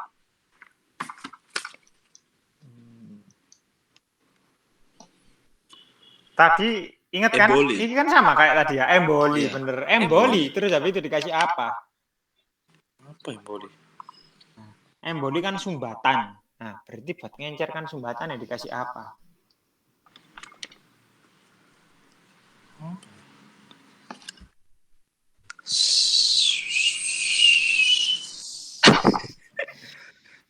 Ayo. Kasih. Klopidogrel, Pak. Masa klopidogrel? Kasih. Heparin? Iya, heparin ya. Kasih heparin, warfarin itu buat mengencer darah. Khas ya, heparin sama warfarin itu biasanya ada dipakai buat racun tikus. Pada terapi kita pakainya buat apa? Buat ngelencerkan darah biar nggak terjadi sumbatan dari embolinya tadi ya. Itu kasih heparin. Kenapa kok nggak aspirin, kok nggak klopidogrel, sama-sama ngencerin darah lebih beda mekanisme. Aspirin, klopidogrel itu adalah antiplatelet. Nah, otomatis bisa kepakainya buat pembekuan darah, sumbatan yang karena pembekuan darah. Padahal pada kasusnya orang ini tadi kan awalnya apa embolinya? Karena DVT toh. Ingat ya, soalnya tadi terangin alurnya tadi loh. Dia kan karena DVT ya. Tungkai bawah hangat, edem itu karena DVT-nya. DVT itu karena kebanyakan kolesterol sumbatan kayak gitu-gitu yang non heme, non darah. Kalau yang klopidogrel patelet bisa buat orang-orang dengan gangguan pembekuan darah. Misalkan memang faktor pembekuannya terlalu cepat membekukan, makanya dikasih CPG sama aspirin atau alteplase, itu juga sama, itu antiplatelet. Tapi heparin itu buat ngencerin darah yang sifatnya karena ada ibaratkan kolesterol itu zat asing lah ibaratkan ya. Zat asing tadi dia nyumbat, makanya diminyai. Anggaplah darahnya itu sebagai minyak untuk mengkerit away menggotong si kolesterolnya tadi. Paham ya maksudnya ya? Kenapa kok nggak pakai CPG atau streptokinase atau alteplase? Aman-aman. Oke, mantap. DVT. Yuk, sekarang siapa? Mbak Ems. Novi. Oh, Novi. Sorry. Ayo, Kas. Mari Jun Emma toh, Mari Emma aku. Oh, Mbak Ems, Mas Jun. Oh, namanya niku. Loh, iki mari Emma aku. Oh iya. Gimana ya? Kan Barang, ya apa Aku tak? feeling? Ya. Novi. Seorang laki usia 55 tahun datang dengan keluhan sesak nafas yang bertambah parah sejak 1 hari yang lalu. Pasien mengeluh sesak jika berjalan lebih dari 100 meter. Pasien merasa lebih nyaman saat istirahat. Pemeriksaan fisik didapatkan tensi 150, nadi 120, RR 30, suhu 37, JBP 5+4 cm. Ada galop, ada edem ekstremitas, bronki, positif kanan kiri. Diagnosanya Yo, iki sebenarnya keluariku pasti salah satu ya, karena Kak Niha yo HF. Tapi Kak Popo hafalin dulu anak-anak yang ngapalin sih. Sing kebakane Mbak Dewi bareng ngapalin yon. Niha sama apa, Wik? Niha sama HF stage. HF stage itu menurut AHA. Oh, yang menurut AHA itu. America Heart Association. Kalau Niha kan New York Heart Association. Niha. American Heart Association.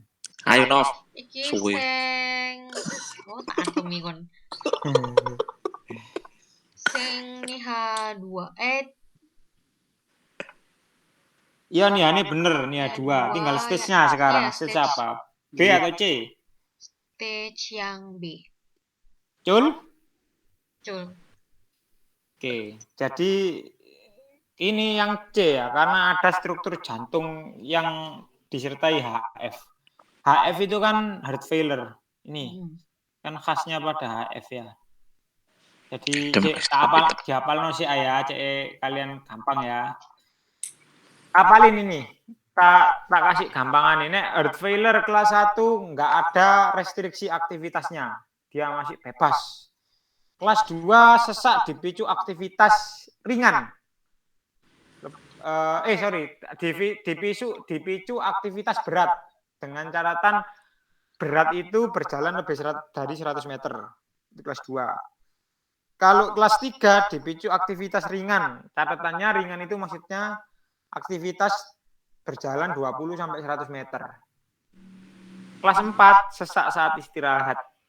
Nah, sekarang tak kasih tahu kenapa sih kok aku patokannya bukan meter, kok ringan sama berat. Biasanya di soal itu gak nyebutin meter. Dia ngomongin aktivitas berat, aktivitas ringan.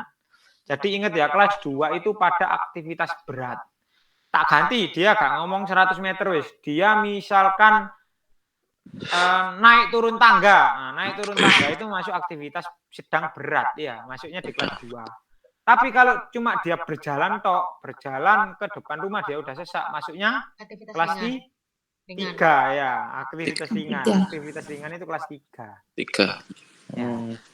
Jadi justru malah yang ringan itu yang kelas 3, yang berat justru malah kelas 2 ya. Nek 4 keadaan istirahat pun sesek, contohnya duduk misalkan dia udah sesek. Tidur dia sesek, itu kelas 4. Itu menurut NIHA ya, New York Heart Association. Nah, kalau yang stage tadi. Kalau yang stage itu menurut AHA, American Heart Association. AHA ini punya 4 stage juga, tapi kalau yang tadi kelas, kalau NIHA itu kelas, kalau AHA itu stage, ada A, B, C, D. Kalau yang orang dengan faktor resiko, contohnya HTDM, tapi nggak ada kerusakan jantung. Tidak ada kerusakan jantung. Stage B sudah ada gangguan struktur jantung, tapi belum ada gejala HF. Bedanya apa stage A sama stage B? Maksudnya gini rek, stage A itu ada riwayat HTDM, ya, tapi dia nggak ada hipertensi, nggak ada kardiomegali. Kuncinya di kardiomegali sebenarnya. Kerusakan jantung itu harus struktural, bukan cuma fungsional ya. Stage B itu sudah ada gangguan struktur. Struktur berarti kan bentuk jantungnya, ya, bentuk jantungnya. Contohnya kardiomegali, bentuknya kan berubah dari kecil menjadi lebih besar. Nah, itu masuk stage B. Tapi nggak ada gejala HF ya. Gejala HF tadi contohnya apa? Contohnya kayak tadi rek. Contohnya itu misalkan edem tungkai, ya kan? Itu masuknya di HF. Ya. Terus habis itu stage C gimana? Stage C itu gangguan struktur jantung. Berarti kan perubahan bentuk tadi. Contohnya kardiomegali. Nah, itu perubahan struktur jantung ya. Disertai ada gejala HF. Kayak pasien tadi ya. Pasien tadi ada edem tungkai kan? Berarti HF. Makanya stage-nya stage C. Gitu. Kalau stage D, gagal jantung yang memerlukan intervensi khusus. Contohnya apa? Contohnya pasang ring. Misalkan dia harus pasang ring, maka stage-nya stage D ya. Gitu. Oke. Sekarang aku ngomongin NIHA kelas 1 tadi gimana? Nov? Tidak ada batasan dalam aktivitas. Oke, Mbak M yang kelas 2. Sesak aktivitas berat. Oke, Mas Jun kelas 3. Aktivitas ringan. Novi Cuy kelas 4. Sesak saat istirahat ya. Oke. Mas Jun stage 1. Stage A.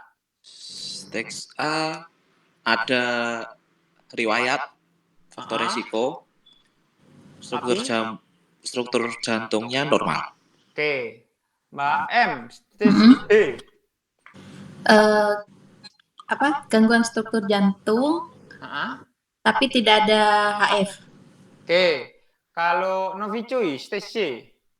Ada kelainan struktur jantung sama sudah ada gejala HF. Oke, ada kuncinya, ada gejala HF ya. Mas Jun terakhir stage D. Gejala berat, pasang ring. Oke, ya harus dilakukan intervensi ya. Contohnya pasang ring. Yang stage B sama C berarti beda di gejala ya, Wi. Yang stage B sama C ya sama-sama ada gangguan struktur ya kan ya. Bedanya di HF-nya. Nek stage B ada HF, nek stage C enggak ada Tidak HF ya. ada. Terus aku gak ngomong no gejala, langsung aja gepuk HF gitu aja ya wis ya. Oke, mantap. Alah, good. Saiki nyopo saiki? Aku. Oh iya, Mbak M ngajar. Seorang laki-laki usia 60 tahun diantar ke UGD karena nyeri menetap pada kaki kiri sejak 5 hari yang lalu. Awalnya nyeri hilang ketika diistirahatkan, tetapi sekarang nyeri terasa menetap. Riwayat kencing manis sejak usia 20 tahun, pemeriksaan tanda vita dalam batas normal, pemeriksaan status lokalis, kaki ditemukan juga luka kehitaman ukuran 2 cm berbau busuk dan terasa nyeri. Apa ya? Patofisiologi yang tepat pada kasus atas gangren gitu. Kira-kira penyebabnya apa? Tak kasih note ya. Ini soal yang paling sering keluar UKM DPD. Jadi kalian nanti ketemu soal iki, wah ternyata jawab iki gitu. Langsung Ini ABCDE lah apa? jawab. Sklerosis, arteriosklerosis. Oke. Jawabannya benar ya, arteriosklerosis. Hati-hati, Rek. Hati-hati yo. Di sini biasanya ada arteriosklerosis, ada aterosklerosis. Ya. Arteriosklerosis sama apa tadi? Aterosklerosis. Lek buat IMA penyebabnya itu aterosklerosis, bukan arterio loh ya. Aterosklerosis. Tulisannya itu ATHE, AT kan ya. RO sklerosisnya sama.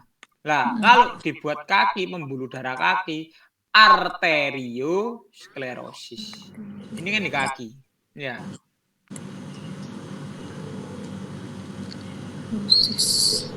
Paham ya? Nek buat IMA tadi apa, Mbak M? Aterosklerosis. Aterosklerosis. Mantap. Arteriosklerosis. Nah, ini makanya dia sebutnya apa? Penyakit arteri perifer ya, di tepi, di kaki ya. Tapi nek aterosklerosis IMA ya di jantung. Makanya sebutnya ateroma pada orang stroke. Mantap. Oke. Seorang laki-laki usia 50 tahun datang ke UGD dengan keluhan nyeri dada kiri seperti tertindih beban berat yang timbul setelah aktivitas. Nyeri terasa selama 10 menit, berkurang jika istirahat. Pasien punya riwayat hipertensi, tensi 140, nadi 80, area 20, suhu 37. EKG irama sinus normal. Apa jenis pemeriksaan penunjang lain yang diusulkan? Penunjang ya, penunjang. Ini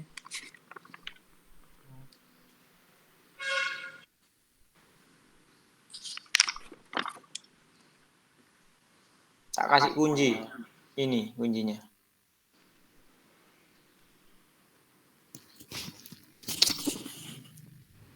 nyeri dada. Diagnosanya apa sih? SK. Wah. Yang apa? Oke, ini angina yang mana?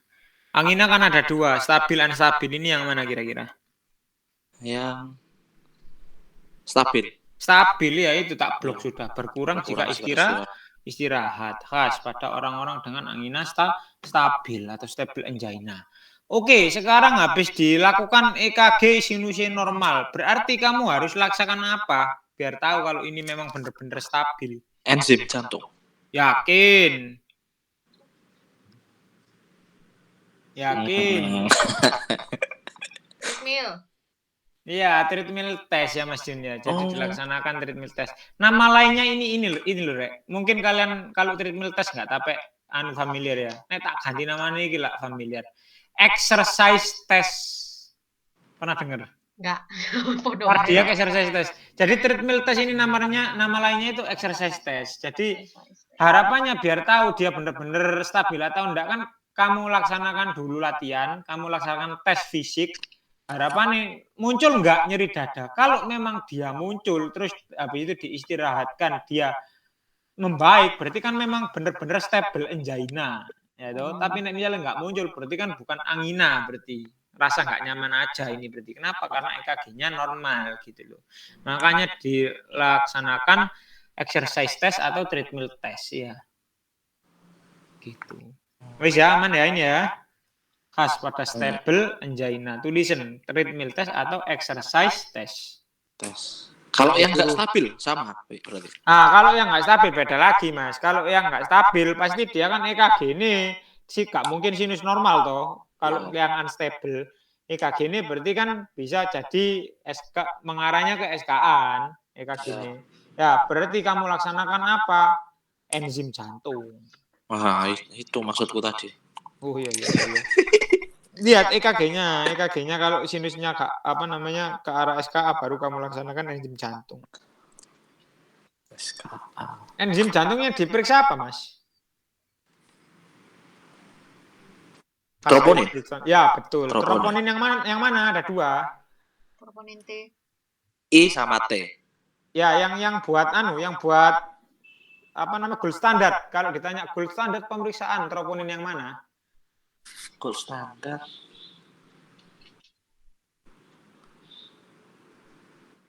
Yang I ya. I. Troponin I itu gold standar buat IMA ya. Aman ya, Kenja? Nama. Ini exercise test atau ini udah tulisannya atau treatment. Ya. Oke, mantap. Stabil. Apakah sekarang? Novi. Hajar Nobs. Seorang anak usia 5 tahun diantar orang tuanya ke UGD dengan keluhan lemas, sesak napas.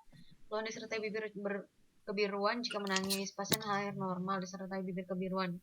Pemeriksaan fisik nadi 100, area 30, suhu 37. Tampak sianosis bibir, murmur, ejeksi sistolik pada katup pulmonal. Diagnosa yang tepat. TOF? Khas ya anak-anak. TOF itu gabungan dari stenosis, catatan ya. TOF itu isinya stenosis pulmonal, hipertrofi ventrikel kanan, overriding aorta, sama VSD ya. Sama VSD. Dibuktikan dengan apa? Dilihat sekarang dia murmur ejeksi sistolik pada katup pulmonal, khasnya pada VSD. Tampak sianosis bibir ada semua ya, kan pada VSD overriding aorta, hipertrofi sama stenosis pulmonal menyebabkan sianosis. Terus habis itu ada satu lagi yang khas ya, dia lebih nyaman kalau duduk bertekuk kaki, jongkok ya. Karena apa? Menunjukkan stenosis pulmonalnya dia. Kan lebih dekat ya kan, sirkulasinya lebih gampang. Tapi stenosis pulmonal, VSD, hyperriding aorta sama hipertrofi ventrikel kanan. Overriding aorta, hipertrofi ventrikel kanan. Oke. Udah dicatat, gengs? Aman ya? Oke, mantap. TOF. Tapi iki sing sianotik itu kan TOF tok ya. Liane lah stable toh enggak? Yang asianotik toh? Dari keempat-empatnya itu menyebabkan si sianotiknya ini, Nov. Menyebabkan, jadi ceritanya gini. Sianosis ini munculnya kenapa sih? Dia kan karena bercampurnya darah yang harusnya disuplai dari paru campur sama darah sirkuler. Darah yang belum ditukar CO2-nya sama O2 ya toh. Ketika belum tercampur, otomatis oksigennya akan turun, otomatis muncul biru. Lah, oksigen sing tadi ketukar tadi disebabkan oleh apa? Kan keempat-empatnya disebabkan oleh stenosis pulmonal, hipertrofi ventrikel kanan, overriding aorta sama VSD. Itu menyebabkan tadi sianotiknya itu. Jadi keempat-empatnya. Sing kayak apa? Masih tidak ini di ABCDA ini. ASD PDA itu loh. Ya, enggak, cuma yang pada TOF ini. Oke, siap. Sama VSD juga biru. VSD biru ya. Gitu. Nyaman ya?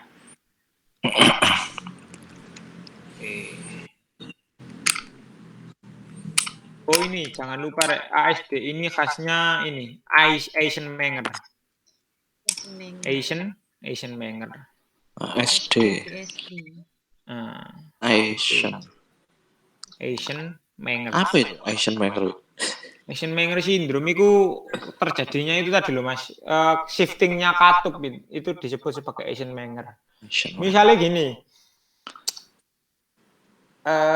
harusnya tekanannya ventrikel itu kan yang paling tinggi daripada atrium, lebih besar daripada atrium, ya toh. Ketika ada katup ventrikelnya jebol, ya kan, ventrikel yang harusnya tinggi, otomatis kan neken ke samping, akhirnya darahnya kecampur. Paham maksudnya? Harusnya kan ke pembuluh darah yang seluruh tubuh lah, dindingnya itu jebol, otomatis nekannya juga nggak ke pembuluh darah keluar, tapi juga ke dindingnya, ke katup sebelahnya. Nah, itu disebut Asian Menger syndrome. Aman ya? Aman. Oke, mantap. Wah, ini. Ayo ajar. Ya. Seorang laki-laki usia 70 tahun dibawa ke UGD dalam keadaan tidak sadar. Saat diperiksa, tidak didapatkan adanya nadi. Setelah dilakukan EKG, didapatkan hasil sebagai berikut. Tindakan yang tepat adalah ini bradikardi. Ayo, yang ngapain ayo? Yang disisok tapi yang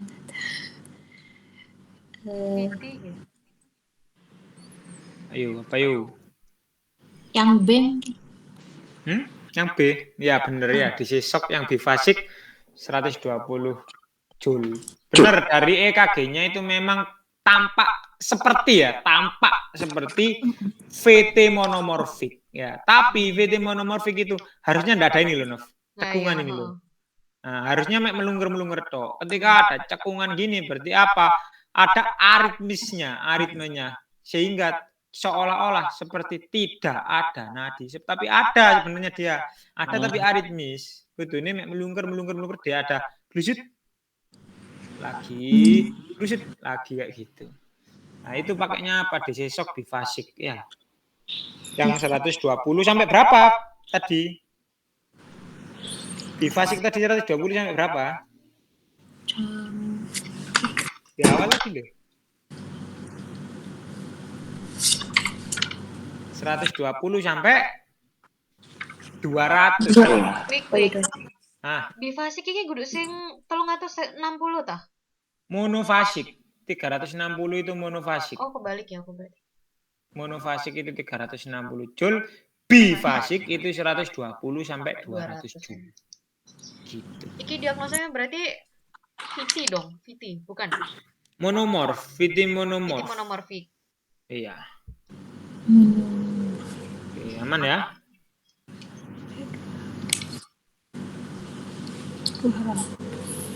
Nah ini bifasik 120, monofasik 360.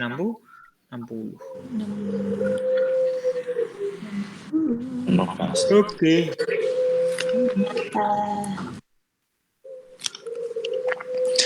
Apa nih aku ya? Remaja putri berusia 21 tahun datang dengan keluhan muncul benjolan kemerahan dan nyeri di kelopak mata kiri bawah 5 hari lalu. Pasien juga mengeluh rasa gatal, panas, kelilipan pada mata kiri. Kelainan yang terjadi. Ayo. Hordeolum. Ya bener. Kira-kira nek dipanjangno iki hordeolum yang apa, Mas? Wah. Interna apa eksterna? Interna. Ya mantap ya. Karena ada di palpebra bagian dalam ya, konjungtiva palpebra. Maka dia hordeolum interna. Oke, mantap. Wih, siapa iki Mbak Ems lah? Tah Novi cuy. V. Oke. Seorang remaja putri datang ke dokter mengeluh penglihatannya turun mendadak dan kedua matanya kemerahan. Pasien juga mengeluh silau saat melihat cahaya dan kedua mata sering berair. Trias kornea. Pasien memiliki riwayat menggunakan lensa kontak dan sering lupa melepasnya saat tidur. Hasil pemeriksaan CVI positif, VOD 6/20, VOS 6/40, tes fluoresen positif. Kemungkinan organisme penyebab. Oke. Yang jamur. Yakin? Jamur. Angkat amuba. Akantamoeba ya khas pada lensa kontak itu banyak mengandung akantamoeba sp ya.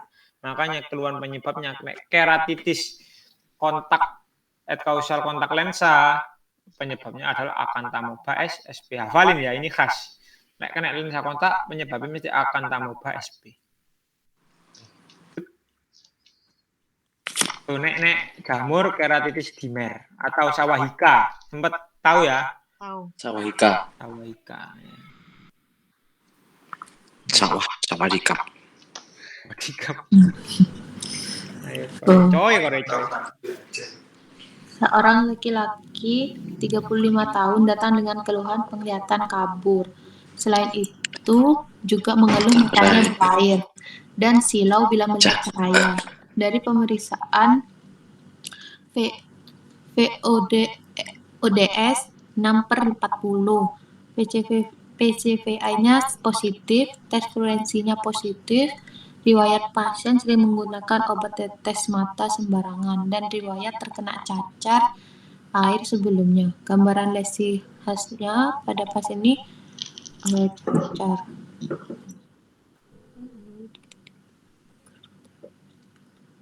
Yang mana, gengs? Lesi epitel. Dendritik.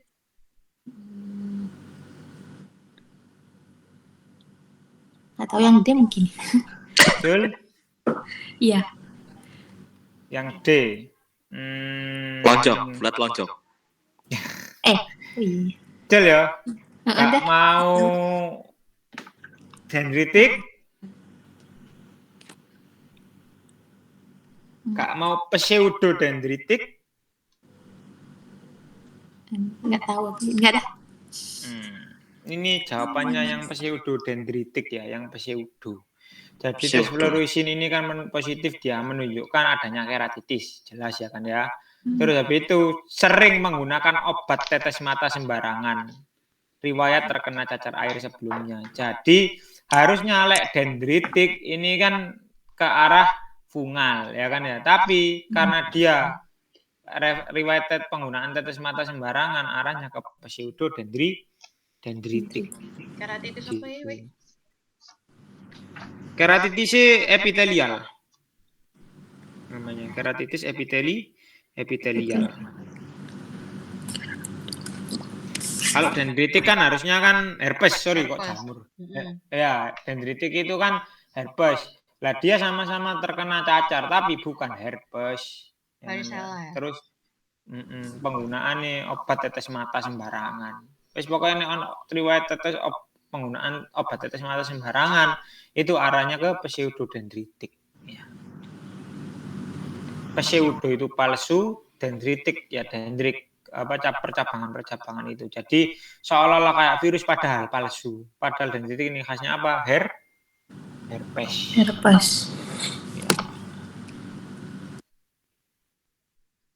Ini dendritik kan cabang-cabang. Lah pseudodendritik seolah-olah kayak gini. Oke, yuk. Mas Jun. Novi cuy ya. Oke. Seorang anak Mas perempuan 7 tahun datang dibawa ibunya dengan keluhan merah pada kedua mata. Selain itu, pasien juga mengeluh gatal sejak 5 hari. Hasil pemeriksaan VODS 6/6, dokter kemudian melakukan eversi kelopak mata dan melihat daerah limbus, didapatkan gambaran seperti di samping. Oke. Terapi pada pasien ini ada ini, Rek. Ada ini, terus ada ini. Tak kasih tahu wis. ada. Ini namanya cobblestone. Yang di palpebra ini namanya cobblestone, yang batu-batu ini. Kalau yang mutiara jajar-jajar, ini kan kayak mutiara jajar-jajar. Namanya Horner Trantas dot. Nah, ada cobblestone, ada Horner Trantas dot. Kira-kira apa? Konjungtivitis. Yang apa? Yang vernal. Vernal, bener. Usianya 7 tahun ketemu cobblestone, ada Horner Trantas dot. Habis itu obatnya apa kalau konjungtivitis vernal? Tetes mata. Sodium. Sodium Kromolin ya. Nama lainnya catatan ya, sodium kromolin ini. Nama lainnya adalah sodium kromoglikat.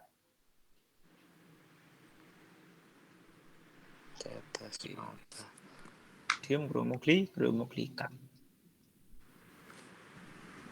Sodium Kromolin ini nama lainnya ini nih, ada kok. Nah, ini sodium kromoglikat. Nama lainnya sodium kromolin. Konjungtivitas apa tadi? Kernal. Yuk, las, yo, satu yo, siapa iki? Mbak Ems ta ngopi cuy? Mari Mbak Emma Ems. aku kok. Mari aku Emma, sorry. Oke. Afi. Mari Cong. Ya. Mbak Ems, hajar Mbak Ems. Seorang pria 58 tahun datang ke puskesmas mengeluhkan mata kanan berair sejak 3 hari yang lalu. Pasien juga mengeluh ada rasa mengganjal pada kelopak mata kanan atas. Pasien setiap hari bekerja di kebun dan jarang menggunakan topi atau kacamata pelindung.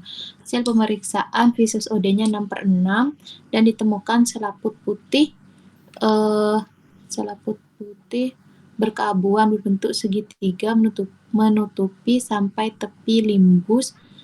Tes sondanya negatif. Tepi limbus. Oke, ingat nggak? Ini sing soal waktu. Ya, bener satu ya. Ini soal yang waktu itu Mas Jun itu loh. Ya. Tak anukan ya, Belum tak diktekan ya. Terus ada lagi tak tambahi. Kemarin kan nggak ada tes sonde. Ini ada tes sondenya, tes sonde negatif. Tes sondenya negatif berarti dia pterygium. Tapi nek tes sondenya positif berarti dia pseudopterygium. Ya. Tes sonde positif. Justru nek sing positif maka diagnosnya menjadi pseudopterygium ya. Pseudo itu palsu, pterygium itu selaput yang tumbuh. Berarti pseudopterygium itu selaput palsu yang tumbuh. Jadi bukan pterygium dia. Positif. Aman ya ini ya? Aman. Oke. Perlu di-dating lagi nggak usah yo. Ada kan catatannya kan waktu itu kan? Ada. Mantap. Oke, kita lanjutkan next time, gengs ya. Oke. Apa? Enggak review apa, gengs? Iki ta sing teko PHT.